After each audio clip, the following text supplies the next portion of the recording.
He brought his mistress into our home, stole my father's medal and tried to give her my promotion. I divorced him in front of everyone, left the city and built a life he could never touch.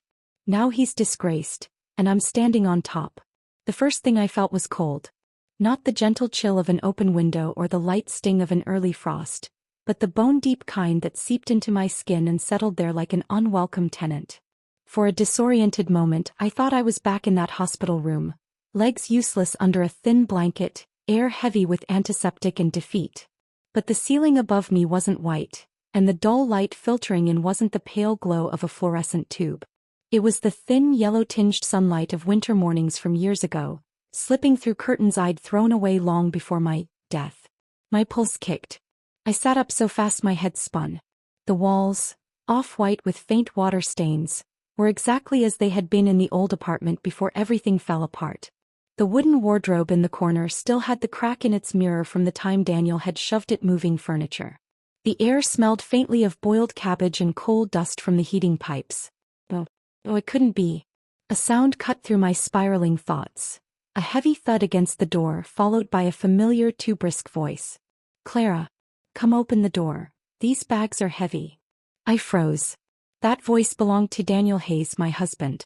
The man who, in my first life, had been my partner in name only, a man whose gratitude to another had stripped me of dignity, career, health, and, eventually, life itself. And then beneath his voice I heard it. A softer tone, breathy, hesitant. "Please, don't rush. I don't want to cause trouble. Sophie Warren." The sound of her voice pulled the years out from under me, slamming me into the exact day my nightmare had begun. The day Daniel dragged her to our home, claiming she was the widow of the man who'd saved his life and that it was our duty to take care of her. I had lived this day before. In my first life I'd opened that door without hesitation, moved her luggage into the bedroom I shared with my husband, and told myself I was doing the right thing. Within weeks I was sleeping on a bench in the living room while she occupied my space. Within months my life was no longer mine. But now I was here again. Alive. Whole. Standing in the very moment where I had once handed over the keys to my own destruction. Another knock. More insistent. "Clara, are you asleep? Open up." I swung my legs over the bed, half expecting the heavy, throbbing pain in my knees from the mine accident that had left me crippled in my past life. Nothing. My legs felt strong, untouched by injury. My hands were smooth again, without the calluses and scars from years of thankless labor. The shock was dizzying. I stumbled to the window and cracked it open. The courtyard below was exactly as I remembered it. Frozen earth, a few lines of laundry stiff in the wind, the rusted slide where neighborhood kids played. This was real. Somehow, impossibly, I had been given a second chance. Final bang on the door. "Clara, come on." I went to the door and set my hand on the latch, not to open it but to steady myself. Through the thin wood, I heard Daniel shifting his weight, cloth bags clinking against one another. Sophie's suitcase wheels squeaked softly. She must be standing just behind him, head down, her expression already prepared. The perfect picture of fragile innocence. In my first life I had let that image guide me. Pity had been my undoing. Not this time. I unlatched the door and swung it open, not to invite them in but to meet them face to face. Daniel's eyes lit up with the automatic assumption that I would comply. "Finally," he said, his breath clouding in the cold hallway. "Help me bring these inside. The landlady's watching." Behind him, Sophie shifted, her round belly visible beneath her wool coat. She kept her gaze low, her lashes damp as though she'd been crying.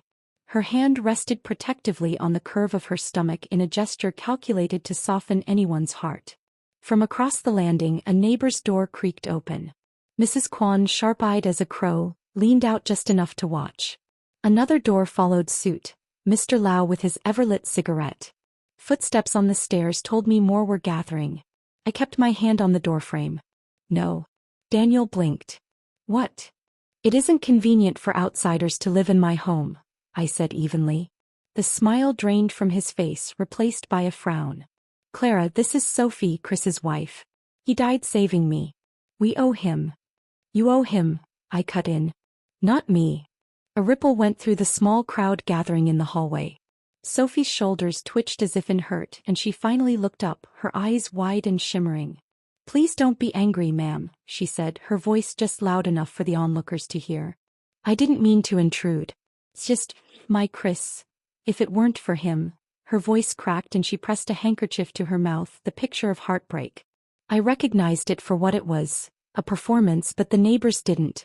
Poor thing, someone murmured. She's pregnant and widowed and Clara won't even let her inside, another whispered. Daniel saw the shift in the air and stepped forward, voice raised. Clara, for someone educated, you seem to have forgotten the meaning of gratitude. Do you want the whole building to think you're heartless? I met his gaze without flinching. If you want respect, earn it yourself. If you want to repay a debt, do it yourself. Don't drag me into it. A flush crept up his neck. His grip tightened on the bags. Fine. You'll regret this. Perhaps, I said coolly. But not as much as I'd regret letting you in. He hesitated, clearly thrown off by the finality in my voice. Finally, he jerked his head toward Sophie. Come on. We'll go to the guest house. They turned and walked away, Sophie casting one last glance over her shoulder, wide-eyed, trembling-lipped, making sure the neighbors saw her sorrow. The murmurs rose behind them. She doesn't know how lucky she is, married to a man like him. She'll be the one crying later. What a shame. He's just trying to do the right thing. I ignored them. With a single deliberate motion I shut the door and slid the bolt home. The echo of the door meeting the frame was loud in the small apartment, a sound like drawing a line in ink. For a moment I leaned against it, feeling the cool wood against my back. My hands trembled, not from doubt but from the rush of adrenaline. In my first life I had stepped aside that day and opened my home to Sophie. That single decision had led to everything else. Giving up my bed, surrendering my promotion, enduring injury and humiliation, and finally, dying alone. This time I had slammed the door on the beginning of that chain. I walked slowly to the small cabinet in the living room, where a framed photograph of my father stood beside a gleaming gold medal. My father had been a technical lead in the mines, a man respected for both his skill and his heart. That medal had been awarded for devising a solution that saved hundreds of lives during a gas leak. In my first life, it had disappeared under suspicious circumstances. I picked it up now, feeling its solid weight in my palm. The ribbon was a little frayed at the edges, but the engraved words were clear. For outstanding service and bravery. I tightened my fingers around it. This time no one would take it from me. No one would rewrite my father's legacy for their convenience. Outside, the hallway was alive with the low hum of gossip. I could picture them leaning toward each other, retelling what they'd just seen in the tones of people savoring a scandal. Let them. Their voices didn't reach me anymore. I carried the medal to my bedroom and tucked it into the drawer under my winter sweaters. Then I closed the drawer, turned the key and slipped it into my pocket. Standing there in the quiet, I took a deep breath. My heart was still beating fast, but under the thrum was something steadier, resolve. I had been given a second chance and I wasn't going to waste it trying to earn the approval of people who would never stand up for me. In my first life I'd thought kindness would protect me. I'd thought sacrifice would be recognized and repaid. Instead it had been exploited until there was nothing left to take. Never again. I went to the window and looked out over the courtyard. The light was fading, the laundry swaying gently in the cold wind. Somewhere below a child was laughing, the sound pure and high. I let my shoulders loosen. This was the first day of my new life and I had already done something I'd never done before. I had put myself first. And I would keep doing it.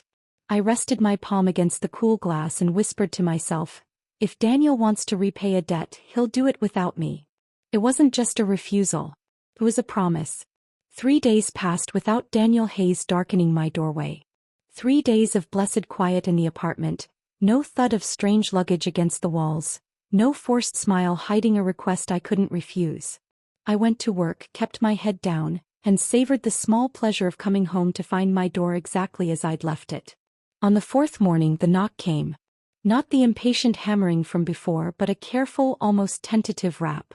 I opened the door only halfway. Daniel stood there alone, hair neatly combed, the faintest hint of cologne drifting from his coat. He was holding a paper parcel tied with twine. Clara, he began in a tone that tried for warmth. I asked someone to get this for you. It's the newest style wool scarf. Take it as my apology. Let's not stay mad at each other, I didn't move to take it. My eyes dropped to the package. The paper was wrinkled as though it had been wrapped once before. A small smudge of lipstick peeked from the edge of the twine. Something in my expression must have shifted because he rushed to explain. Emily, he caught himself. Sophie said the color didn't suit her. She thought you'd like it instead. Isn't that thoughtful? The words slid through me like ice water. So this was his apology, a hand-me-down from the woman I'd refused to house. A gesture that carried the sting of charity disguised as kindness. I didn't take the parcel. Instead, I met his gaze squarely and said, "You came here just to insult me with this?" His smile froze. "Insult you? Claire, it's a good scarf. Do you know how hard it was to get? I don't want Sophie's leftovers." I let each word land slowly. "If she doesn't want it, throw it away. Or wear it yourself. But don't bring it here." The faint color in his face deepened into a blotchy red. "Ungrateful," he snapped. "She offered you her favorite scarf and this is how you react? She's the widow of the man who saved my life and you are not obligated to play the part of your servant or hers," I cut in. His jaw worked but he didn't reply. He just gave a short, sharp nod and stepped back. "Fine. Live with your choices." He turned on his heel and strode away, leaving the package in my doorway. I looked at it for a moment, then nudged it into the hallway with my foot and shut the door. The whispers started the next day at the factory. "She kicked the savior's wife out of her home," someone murmured in the corridor as I passed. "I heard she threw away a scarf that was given out of kindness," another voice added, dripping with disapproval. By midweek it was clear Sophie had been busy. I'd catch glimpses of her in the break room, standing in the middle of a small group, head bowed just enough to seem humble, eyes glistening as if she'd been wronged beyond measure. Whenever I entered, the conversation would falter, replaced by polite but frosty greetings. One afternoon I rounded the corner to hear a male coworker remark, "Real-life farmer and snake story if you ask me. Take someone in and they bite you back." The old Claire would have flushed and hurried past. The new Claire just kept walking, my face neutral, my back straight. At the end of the week, the production department posted a notice. Mandatory group dinner. Friday, 7 p.m. Factory canteen private room. Purpose: strengthening team harmony. I knew exactly what it was. This wasn't about harmony. It was about image, Daniel's image, and about putting me in a room with Sophie long enough for her to stage another scene. Part of me wanted to skip it, but I knew that staying away would only give them more ammunition. If there was going to be a performance, I would be there to make sure the truth didn't vanish under their rehearsed lines. The canteen's private room smelled of oil and citrus cleaner. A long table was set with steaming platters of dumplings, stir-fried greens, and fish in soy sauce. Tea steamed in the center, cups neatly arranged. Daniel was already there, seated halfway down the table. When he saw me, he smiled as if nothing had happened. "Clara," he said warmly, gesturing to the empty seat opposite him. "Glad you came." I sat without comment. Sophie slipped into the seat beside him, her posture perfect, her hands folded over her belly. The meal began with toasts to teamwork, safety, and gratitude. Laughter swelled in predictable waves, every joke landing a little too heavily. I kept my eyes on my plate. It was halfway through the meal when Sophie turned to me, her voice soft. "Claire, about the other day. I really didn't know Daniel was going to give you that scarf. Please don't be upset with him. And please don't be upset with me." Her eyes were damp, her lower lip trembling just enough to seem fragile. The others around us leaned in slightly, their gazes flicking between us. I opened my mouth to reply, but she reached for the teapot. "Let me pour you some tea as a peace offering." Her hand jerked. The porcelain tipped. A gush of steaming tea spilled toward my handbag on the chair beside me. I moved fast, snatching the bag away before the liquid could soak it, but not fast enough to save the photograph inside. I pulled it out and my stomach clenched. It was the only photo ever taken of my parents together. They'd been standing in front of the small house they'd built themselves, my mother's smile shy, my father's arm around her shoulders. The colors were already fading from age, but now the paper was warped, the ink bleeding into blurred shapes. The damage was irreversible. My hands shook as I held the photo, a hot, sharp pain burning in my chest. "You did this on purpose," I said, my voice low and cold.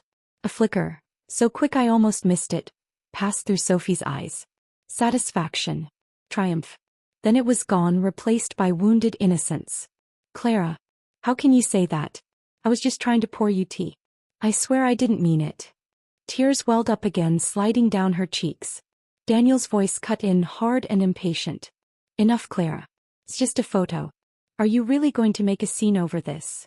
I stared at him, barely believing what I was hearing. Just a photo? It's the only picture I have of my parents. He shrugged. Emily, Sophie already apologized. What more do you want? Stop embarrassing yourself.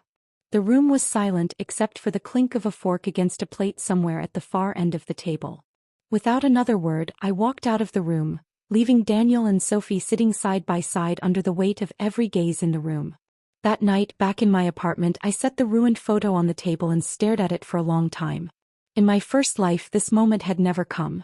I'd let incidents pile on top of me like stones, telling myself I could endure just a little more, that it wasn't worth making a scene.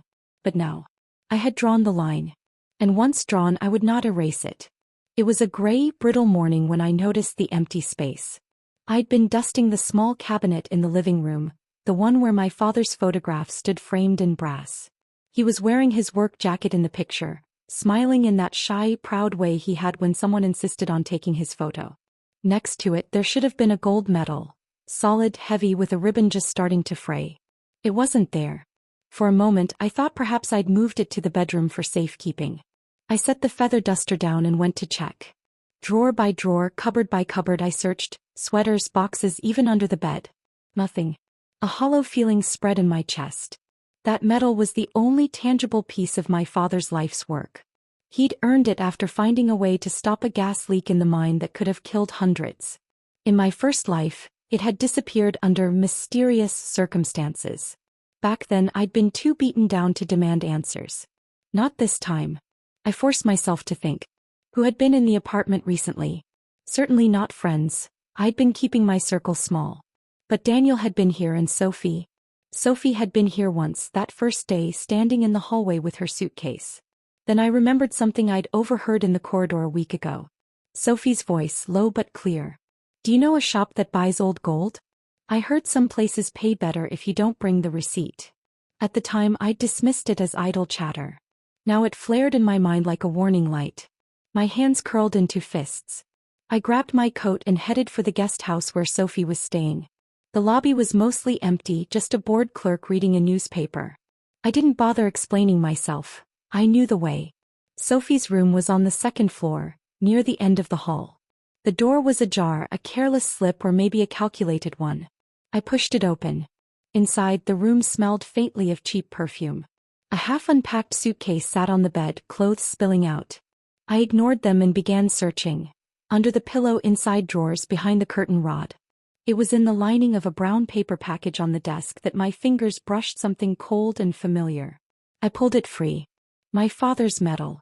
Beside it was a folded slip of paper. A pawn shop valuation receipt. My breath caught. There was, in black ink. Item, gold medal. Estimated value, XXXX yuan. The sound of footsteps in the hallway snapped my head up. What are you doing? Sophie's voice was sharp, cutting through the air as she stepped inside. Her eyes went wide when she saw what I held. I'm taking back what belongs to my father, I said, my voice flat. Her expression shifted instantly from shock to injured innocence. Claire, it's not what you think. Daniel told me you've been emotionally unstable lately. He asked me to keep it safe for you so you wouldn't misplace it. The audacity of it nearly took my breath away. By now the commotion had drawn attention. 2 women from down the hall appeared in the doorway, then a man from the next room. In seconds there were half a dozen people crowding around. Sophie's eyes filled with tears on cue. I was going to give it back when you were calmer. How could you accuse me like this? Murmurs rose from the spectators. Maybe she's overreacting. Isn't it just a medal? She's using her father's old reputation to bully a widow. My jaw tightened. That medal is worth more to me than you could possibly understand. Clara. Daniel's voice cut through the crowd as he pushed his way in. His gaze went straight to the medal in my hand and his face darkened. How could you barge into Sophie's room like this? He demanded. She stole my father's medal, I said, holding it up. Don't be ridiculous. He frowned, then turned to Sophie with a softness he never used on me anymore. Don't cry, Sophie. You'll upset yourself and the baby. We're all family here. The word family made my stomach turn. She was just holding it for safekeeping, he went on. What difference does it make whose hands it's in? I stared at him, incredulous. It makes every difference. My father earned this with his life. Sophie sniffled, lowering her gaze in the perfect picture of humility. I'd never dare steal from him. He was so respected, but if Clara doesn't want me to help, I understand. A few people nodded as though she'd just proven her goodness beyond doubt. It felt like standing in a blizzard. Every flake another twisted word, another sideways glance, another whispered judgment, until the truth was buried beneath it all. I pushed past Daniel without another word, clutching the metal to my chest. I didn't trust myself to speak. My fury was too sharp, too hot. By the time I reached the factory gates, my anger had crystallized into something colder. I wasn't going to let them strip away my father's legacy, or mine, piece by piece. That was when I saw it. A fresh notice pinned to the corkboard just inside the entrance. Technical staff promotion, applications now open. I stopped in my tracks. That role had been my father's pride. In my first life, I'd earned the qualifications, put in the work, and then watched Daniel hand the position to Sophie, who could barely read the job description. When I'd objected, he'd reassign me to the mines as punishment. Not this time.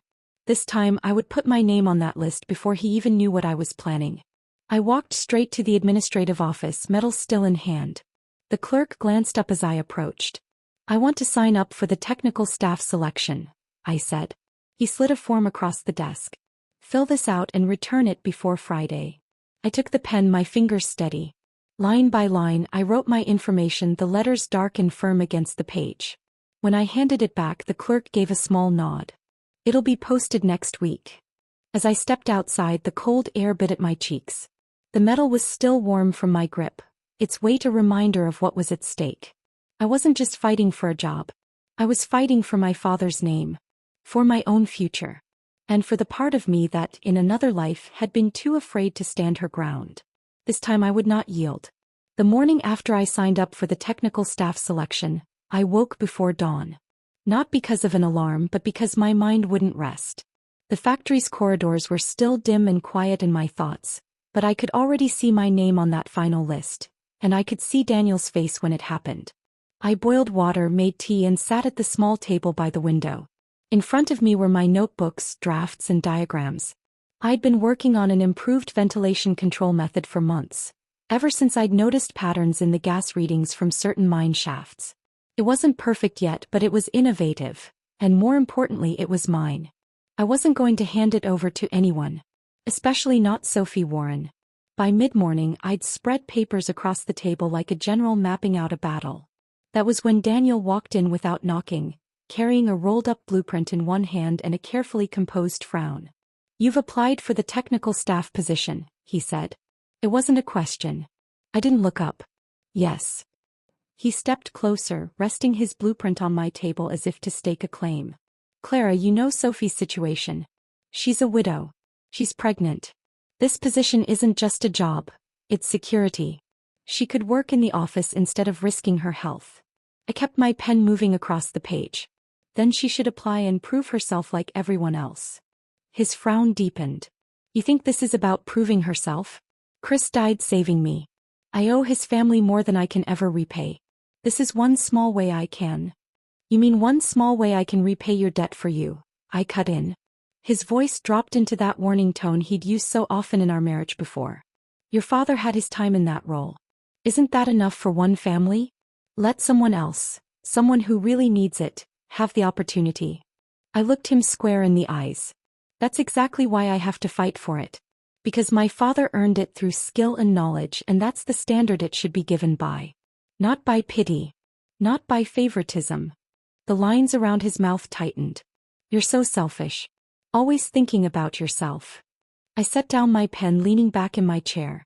Selfish is handing the job to someone unqualified because it makes you feel like a hero. And I'm done being part of your hero act. His hands curled into fists at his sides.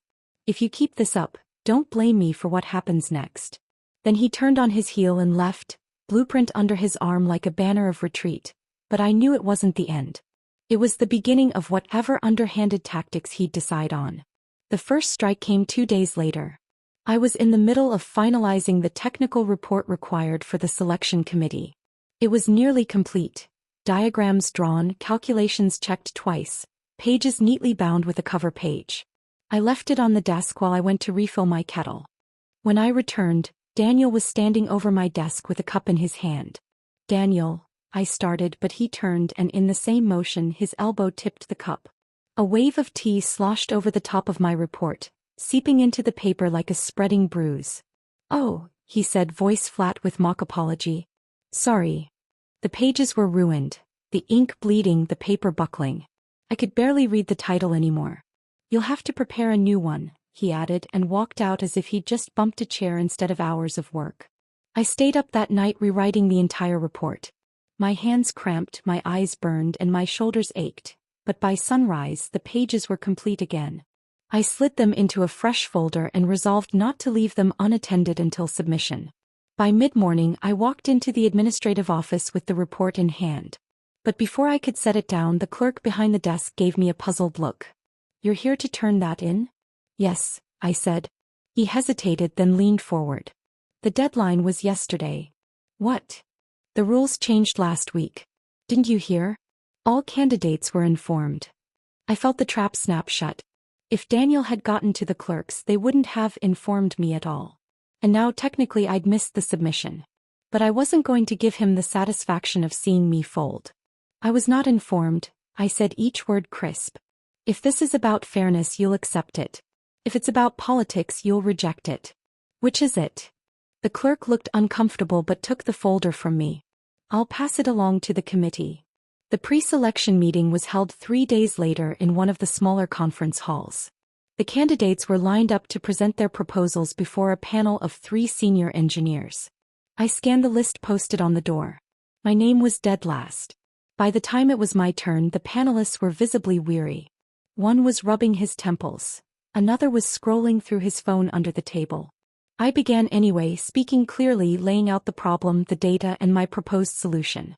I had barely reached the second diagram when Daniel's voice cut in from the back of the room. "It's getting late. We'll review the materials later." The panelists nodded without protest. "Yes, let's wrap it up," one of them murmured. I closed my folder slowly, looking from one tired face to another. I could feel Daniel's satisfaction from across the room. But walking out of that hall, my frustration turned into something sharper. A resolve I'd tasted before, the same one that had driven me to slam my door in his face weeks ago. If Daniel thought this was enough to make me withdraw, he had misjudged me badly. He'd spent years in my first life wearing me down until I didn't recognize myself. In this one, every trick he pulled was just another reminder of why I couldn't afford to lose. I went home that night and laid my diagrams out again on the table. If they wanted to cut me short in person, then I would make my written report so compelling that no one above the committee could ignore it. I started drafting a condensed version. Sharper, denser, impossible to skim without seeing its worth. By the time I was done, dawn was just starting to gray the sky outside. My hands were smudged with pencil and ink and I was exhausted. But the moment I looked at my father's photograph, the fatigue faded into quiet certainty. This wasn't just about proving I could do the job. It was about making sure that no one, not Daniel, not Sophie, not the whispers in the hallways, could erase the work I'd done or the name I carried. The final selection was coming, and I would be ready. The air in the main conference hall was different that morning, thicker, charged. Rows of chairs faced the long table where the plant's leadership sat. In the front row, the candidates for technical staff promotions sat stiff-backed, their folders clutched like lifelines. I took my seat, my name badge cool against the fabric of my jacket. From where I sat, I could see Daniel near the side wall, head bent toward one of the other supervisors, his expression unreadable. Sophie wasn't supposed to be here, but I caught a glimpse of her pale coat at the back of the hall, her hands resting over her stomach as if to remind everyone of her delicate condition. The murmur of voices settled as the plant director, a portly man with a deep, practiced voice, rose from his seat. He began reading from a sheet of paper. After a thorough evaluation of all candidates, considering both technical merit and contributions to safety improvements, we are pleased to announce the following promotions. One by one he called names from the different departments. The candidates rose, accepted polite applause, and returned to their seats wearing tentative smiles. I kept my breathing steady, my fingers curled loosely around my folder. From the production department, the director continued, the candidate selected for promotion to technical staff is Clara Jennings. I rose, the sound of my own pulse loud in my ears. But before I could take a step forward, a voice sliced through the room. Hold on. It was Daniel. He pushed away from the wall and strode toward the front, his expression tight with disapproval. Our production department only had one spot, he said, his tone sharp. I nominated Sophie Warren. There must be some mistake with the list. The hall erupted in murmurs. Wait, isn't Director Hayes backing someone other than his own wife? I've heard things about him and that woman. She's the widow of his savior, right? Lives at the guest house with him. I could feel the tide of speculation building. Sophie made her move. She stepped forward from the back, her steps small and hesitant, as if every pace cost her effort. When she reached the open space before the leadership table, she dropped to her knees so suddenly that a few gasps rippled through the audience. Please, Clara, she said, her voice trembling. I'm begging you, let me have this position. It's all I have to hope for. Must you take even this from me? Her hands clasped protectively over her belly, and her eyes filled with tears that caught the light perfectly. My husband died saving Daniel. I don't care what happens to me, but I'm carrying his baby. What will happen to us if I lose this chance? How will I take care of my child? It was theater and she knew exactly how to work the crowd. I heard someone behind me mutter, poor thing, and another sigh, Clara could find another job. Why be so hard? Sophie bowed her head to the floor, the movement slow and deliberate, her hair spilling forward like a curtain. Daniel was quick to join her side, his hand reaching down to help her up. His face was all tight concern for her, his voice pitched to carry across the hall. Clara, he said, looking at me now, if this is the price I pay to make it up to you, so be it.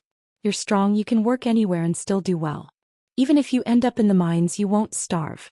But Sophie, she's fragile. She's pregnant. She can't handle the dust and the heavy labor down there. If she gets this position, she can stay in the office where I can look after her. Isn't that better for everyone? He spoke as though it were obvious, as though any reasonable person would see it his way. I stepped forward slowly, my folder still in my hand. My voice, when it came, was steady. This position, I said, isn't charity. It's a recognition of skill and contribution. If Sophie wanted it, she should have applied and earned it, not relied on someone to hand it to her. A few people shifted uncomfortably in their seats. The whispers started again, some more sympathetic to me now, others still caught in Sophie's web. Daniel's mouth tightened. This isn't about handing things out. It's about doing what's right. I met his eyes. What's right is not taking someone else's work and giving it to an unqualified person because you feel guilty. His face darkened. Clara. No, I said, my voice cutting through his. I've worked for this. I've earned it. And I'm not giving it up. For a moment the room seemed to hold its breath. Sophie's shoulders trembled as she stayed kneeling, head bowed like a saint waiting for a blessing. Daniel's jaw worked, the muscle ticking just under his ear. Think very carefully, he said at last, low enough that only those near the front could hear. You're making enemies you don't need to make. I didn't look away. Better enemies than regrets. A flicker of anger passed over his face, the kind that comes when charm and pressure have both failed. His hand dropped from Sophie's arm and he turned toward the plant director. Director, he said louder now, I formally request that the candidate from the production department be changed to Sophie Warren. The director shifted in his seat, glancing down at the paper in front of him, clearly uncomfortable. Around us, the murmurs swelled, and I could hear my own name, Sophie's, and Daniel's weaving through the crowd in threads of speculation. I kept my gaze forward, my folder clutched firmly, knowing this wasn't over, and that the real challenge was about to walk through that door. The plant director hesitated, his gaze flitting between Daniel and the list in his hands. I could see him weighing the optics, the politics, the gossip he'd heard in the corridors. Before he could decide which way to lean, a cough sounded from the back of the hall. Deep, deliberate, the kind that pulled every head around. A man in a well-cut gray mouse-style suit was walking down the center aisle. His steps were unhurried, But there was something in the way people moved aside for him that told me exactly who he was before anyone spoke. Deputy Director Liang, the plant director said, rising to his feet, his voice tinged with a mix of respect and nervousness. Liang gave a brief nod, his gaze sweeping over the hall until it settled on Daniel.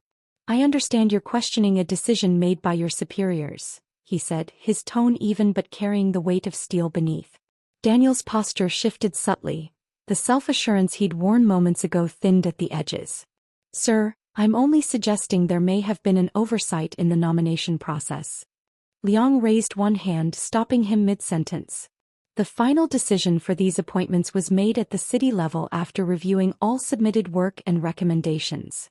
His eyes turned toward me. I've read the papers Clara Jennings published in the Coal Technology Journal. Her proposal for optimizing the gas outburst early warning system is already being considered for implementation in multiple sites across the city. A stir ran through the room. Some of the engineers who'd been half listening straightened in their seats. I felt heat rise in my chest, not from embarrassment, but from the sharp, almost dizzying sensation of being seen, truly seen for the work I had done. Liang turned back to Daniel, and this time his voice lost its evenness. And you, Director Hayes? You've repeatedly used your position to serve personal interests. You attempted to assign a technical role to someone who, by all accounts, has no understanding of basic operational procedures. Do you understand the risk of placing unqualified personnel in such positions? This is not charity work. These are roles that impact safety, production, and lives. The color drained from Daniel's face, leaving him with the ashen look of a man standing in the path of a slow-moving but unstoppable vehicle. Out of the corner of my eye, I saw Sophie. The careful softness she'd worn all morning had evaporated. Her eyes were wide, her hands no longer posed over her stomach, fingers twisting nervously at the hem of her coat. Liang's gaze returned to me, and this time there was a faint warmth there. Your father was one of this plant's finest. You carry forward his legacy with your own skill and dedication. That's exactly the kind of talent we need. My throat tightened. For a heartbeat, the hall around me blurred, and I thought of my father. His hands calloused, his laugh like sunlight breaking through dust, the pride he'd taken in work well done. Dad, I didn't let you down this time. When I looked back at Daniel, his mouth was opening and closing like he was searching for something to say, some line that might salvage his pride. I didn't give him the chance. Since our values don't align, let's get a divorce, I said clearly, my voice carrying through the room. The silence that followed was absolute. Then a sharp intake of breath from somewhere near the back. Daniel's head jerked up. Clara, stop this nonsense. We'll talk when we get home. There's nothing to talk about. From the stage I saw the faintest curve of approval in Liang's mouth, so slight most would miss it. A few of the staff exchanged glances laced with barely concealed curiosity. The meeting moved on. The director hastily reading the rest of the names as though hoping to dissolve the tension in the ordinary rhythm of announcements. But for the rest of the session I felt the burn of Daniel's gaze on me, a mix of shock, anger, and something else, fear. He was waiting by the plant gates when I left. The winter sun was low, turning the dust in the air to pale gold. Clara, please, he began, stepping into my path. His voice was lower now, pitched like a man making a private plea. Don't do this. I made mistakes, yes, but we can fix it. I'll treat you better from now on. I pulled a sheaf of papers from my bag, already signed and dated. We'll split the assets evenly, but the house stays with me. It was allocated by my father's company. His eyes darted over the papers, his face tightening. Can't we at least discuss this? Think about how it'll look. There's nothing left to discuss, I said, keeping my tone flat. Sign them. For a moment he looked as though he might. But then the mask slipped. His voice hardened, his mouth twisting. You really won't take the olive branch, huh? Fine. After the divorce I'll make sure everyone knows what kind of person you really are. Ungrateful, cold-hearted. Oh really? I cut in, arching an eyebrow. I wonder what Deputy Director Liang would think of how you tried to suppress actual talent and rig the technical staff selection. The blood drained from his face so fast it was almost comical. He looked away, jaw clenched, and I knew the threat had landed exactly where it hurt. A sharp knock sounded against the doorframe behind him. Sophie was there, standing in my building's entrance, her face arranged into the picture of gentle concern. I came to talk to you, she said softly as if we were still friends. I wanted to ask you to give Daniel another chance. He really loves you, he only feels guilty toward me. We're all one family, right? Why split the house into yours, mine, or his? I don't want to hear another word, I said flatly. Get out. Both of you. Her face paled. Then, as if on cue, she bent over, clutching her stomach. It hurts. Daniel rushed to her side instantly, casting me a look full of venom.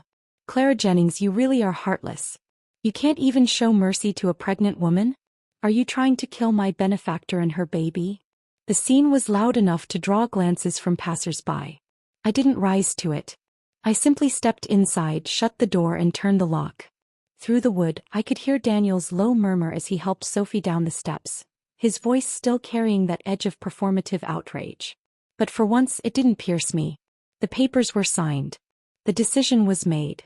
And the door between us, in every sense, was closed. I handed in my resignation on a gray Thursday morning. The plant's corridors seemed narrower than ever, the familiar smell of coal dust clinging to the air. I'd worked here long enough to memorize every creak of the floorboards, every draft that whispered under the doors. But as I slid the signed papers across the HR desk, I felt lighter. The clerk, a wiry man with perpetually ink-stained fingers, looked at the form, then at me. You're sure about this, Clara? You've got a permanent post. Benefits. Stability. I'm sure, I said. His brows pulled together, but he didn't press further. He stamped the papers, the sound sharp in the stillness. That was it. I was no longer an employee of the plant where my father had given his life's work. The next morning I took the divorce petition to the Civil Affairs Bureau. Daniel had signed under duress, but he'd signed nonetheless. We were officially finished. No more shared property. No more legal bond. The house was mine. I closed the door to that chapter with the satisfying thud of a judge's stamp. By the following week I was on a southbound train, my few belongings packed into 2 suitcases and a canvas carryall. The sky outside the window shifted from the dull winter grays of my hometown to the milder blues and soft golds of Crescent City. Crescent City was different from the start. Warmer air, palm trees scattered along the avenues, the distant glitter of water when the light was right. The streets hummed with energy, a mix of industry and possibility. In my past life I'd never come here. This time, I'd chosen it precisely because it was far from Daniel's shadow and close to emerging opportunities in the mining technology sector. I rented a modest 1-bedroom on the 2nd floor of a sun-bleached brick building. The paint was peeling in places and the plumbing rattled when I turned on the taps, but the windows let in generous light. Standing in the empty space, I could feel the shape of a life that belonged only to me. Finding work wasn't immediate. For the first 2 weeks I scanned local listings, sent out resumes, and introduced myself to small engineering firms. Most were polite but cautious. They didn't know me and I didn't yet have connections here. It was at a regional mining equipment expo that I met Ethan Moore. He wasn't the kind of man who commanded a room through volume. He did it by presence. Tall, with an ease to his movements and an attentive gaze, he was explaining the mechanics of a new drilling head to a cluster of attendees when I stopped at his booth. The sign above read More Tech Engineering Solutions. I listened for a while, noting that while his product was solid, his demonstration didn't highlight its best efficiencies. After the crowd thinned, I stepped forward. You're losing buyers in the middle, I said, nodding toward the model on the table. He blinked. I'm sorry. I gestured to the diagram beside the display. Here you're emphasizing durability, which is good. But you're not showing how your design cuts down the cooling cycle by 15%. That's what makes it competitive. One of his eyebrows lifted, and I could see the calculation in his eyes. You're an engineer? Production department, technical track. And yes, I ran the numbers while you were talking.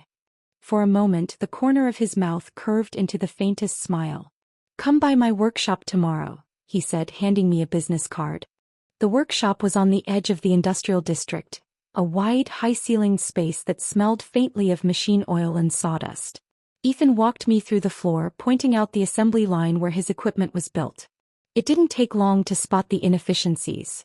Too much idle time between welding and testing, a layout that forced workers to double back unnecessarily, an inspection stage that was under-equipped. Your team could be turning out 20% more units with the same manpower, I said after we completed the loop. He stopped, folded his arms, and regarded me like he was weighing the truth of my claim. Show me. I spent the next 3 hours rearranging workstations on a whiteboard, adjusting sequence timings, and drafting a parallel inspection protocol. He listened, asked sharp questions, and occasionally countered with a point I hadn't considered. It wasn't antagonism, it was testing, the way a good craftsman tests a tool before trusting it. By the end, he was leaning against the table, studying the diagrams I'd drawn. If this works, you'll have saved me a year of trial and error, he said. If it works, you'll owe me lunch, I replied. It did work. Within 2 weeks of implementing the changes, Morteca's output had increased by 18%, with projections suggesting it would hit the full 20% by the next quarter. Ethan wasn't effusive by nature, but I caught the glint in his eyes when he shared the first week's numbers. Looks like I owe you lunch, he said one afternoon, dropping a takeout box of stir-fried noodles on my desk in the small corner office he'd cleared for me. This isn't lunch, I said, opening the box with a smile. This is bribery to keep me here. If it is, he said, settling into the chair across from me, is it working? I considered him for a moment. The way he was serious without being overbearing, how he listened without the patronizing undertone I'd endured from Daniel. Maybe, I said and meant it. We began working side by side on new projects, refining a dust suppression system for underground drilling, reconfiguring the weight distribution of portable pumps. Sometimes our discussions stretched late into the night, blueprints spread across the drafting table, the hum of the city filtering in through the workshop's half-open windows. It wasn't just the work that changed. My own sense of self shifted in small but vital ways. I no longer second-guessed every suggestion before speaking it aloud. I no longer braced for dismissal or derision. Ethan might challenge my ideas, but he never belittled them. One evening, after a particularly long day troubleshooting a stubborn prototype, we sat on the workshop steps with paper cups of coffee. The air smelled faintly of the sea and the city lights shimmered in the distance. You work like someone who's been underestimated before, Ethan said, his tone thoughtful. I looked out toward the lights. I've been underestimated, ignored, and pushed aside. This time I'm making sure I'm the one setting the terms. There was a pause, and then he nodded slowly as if filing that away. By the end of the year, Mortec had secured 2 major contracts, thanks in part to the systems we'd developed together. My name began to circulate quietly in industry circles. Not loudly, not yet, but enough that I knew I'd built something real here. One Friday night as we locked up the workshop, Ethan lingered by the door. You've done more for this place in 6 months than most people do in years, he said. I shrugged. You gave me a chance. I just used it. His gaze held mine a fraction longer than usual, a flicker of something unspoken there. But he only said, Crescent City suits you. I smiled. It's starting to feel like home. It was a rainy Thursday morning when the news about Daniel reached me. I was in the Mortec office, leaning over a set of revised schematics, when Ethan set a folded newspaper on my desk. You might want to see this, he said. The headline stretched across the top in bold black letters. Plant director removed amid misconduct investigation. Beneath it, Daniel's face, the same self-assured expression I'd seen 1,000 times, now flattened into grainy ink, stared back. The article laid it out in ruthless detail. Misappropriation of funds, falsified technical reports, and most sensationally, a whistleblower's statement accusing him of leveraging his position for personal relationships. Sophie Warren's name was right there, her signed testimony declaring that Daniel had promised her promotions, protection, and financial support in exchange for personal companionship. Industry contacts confirmed what the paper only hinted at. Sophie had gone public when Daniel tried to cut her off financially.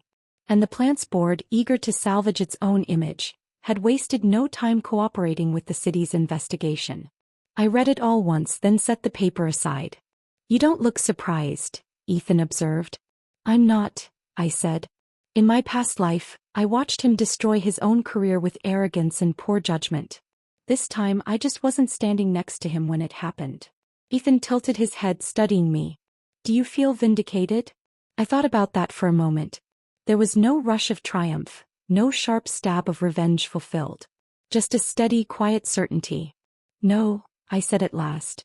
I feel done. In the weeks that followed, Daniel's name vanished from the plant's official communications. Sophie, stripped of her would-be benefactor, retreated into obscurity. Sometimes I caught murmurs of them in trade gossip. Daniel trying and failing to secure a consulting role, Sophie selling small household goods online. But their story no longer touched mine. My own days moved forward. More tech was expanding again. A larger workshop, a growing team, new contracts from mining firms farther inland. Ethan and I still worked side by side, but there was a subtle shift now, one that didn't need to be named immediately. It was in the way he set a second mug of coffee on my desk without asking how I took it, because he already knew. The way he waited by the door in the evenings so we could leave together, even if my work ran later than his. The way conversations wandered from welding techniques to favorite street food stalls, from dust suppression ratios to old childhood memories. One late summer evening, after a long day reviewing a new prototype, Ethan suggested we take a drive. The city gave way to the outskirts, then to a quiet road winding toward the hills. Eventually we stopped at a small temple overlooking the bay. The lanterns along the path swayed gently in the warm breeze, their light painting the stone steps in shifting gold. "I've been here before," I murmured, more to myself than to him. "I know," he said. I turned to him, puzzled. "You know." His gaze met mine, steady. "Years ago, before I ever spoke to you, I came here on a supply run. I saw you sitting on those steps, alone. You looked untouchable, sad but unbroken. I didn't know your name, but I remembered your face." The memory flickered. A distant afternoon from my past life, when I'd sat on those very steps after another humiliation at the plant, trying to gather the pieces of myself. "I thought no one saw me. Why didn't you say anything then?" I asked softly. "Because you didn't need someone barging in with empty words," he said simply. "You needed someone who'd be there when you were ready." Something in me loosened at that, a knot I hadn't realized I'd been carrying. We didn't rush into romance. It grew the way strong structures do, measured, deliberate, built on a solid foundation. A shared breakfast here, a weekend trip to a supplier there. An unspoken understanding that whatever we built together, whether in business or in life, it would be balanced and chosen. By the end of the following year, our partnership was as much personal as professional. Ethan proposed on the balcony of our Crescent City apartment. The ocean stretched out behind him like a sheet of hammered silver. There was no grand speech, just a simple question and a look in his eyes that said everything else. We married the next spring. No lavish hall, no endless guest list, just a quiet ceremony at the same temple, the scent of incense in the air and the sea murmuring below. We agreed on a child-free life, not out of lack but by choice. Our work, our travels, and our shared ambitions were enough to fill our days. 2 years after my move to Crescent City, more tech had doubled in size. Our designs were being used in sites across 3 provinces, and industry journals regularly requested my input on technical developments. Every now and then I'd receive an email from a younger engineer asking how I'd broken through in a male-dominated field, how I'd handled the politics, the dismissals, the gatekeeping. I told them the truth, that I'd been underestimated, that I'd stumbled, but that I'd learned to set my own terms and walk away from anyone who refused to respect them. One evening, after a long day at the workshop, Ethan and I walked down to the shoreline. The tide was low, the wet sand reflecting the deep orange of the setting sun. I stood with my feet in the cool water, watching the horizon burn and fade in turns. "I used to think freedom was something someone had to give me," I said quietly. "That if I was patient enough, loyal enough, someone would recognize my worth and hand it to me. I was wrong. Freedom's something you take. And once you have it, you don't give it back." Ethan slipped his hand into mine, warm and steady. "And no one's taking it from you now."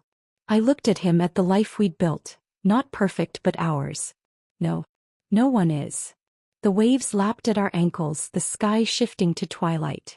For the first time in a long time I felt entirely at peace. Then end.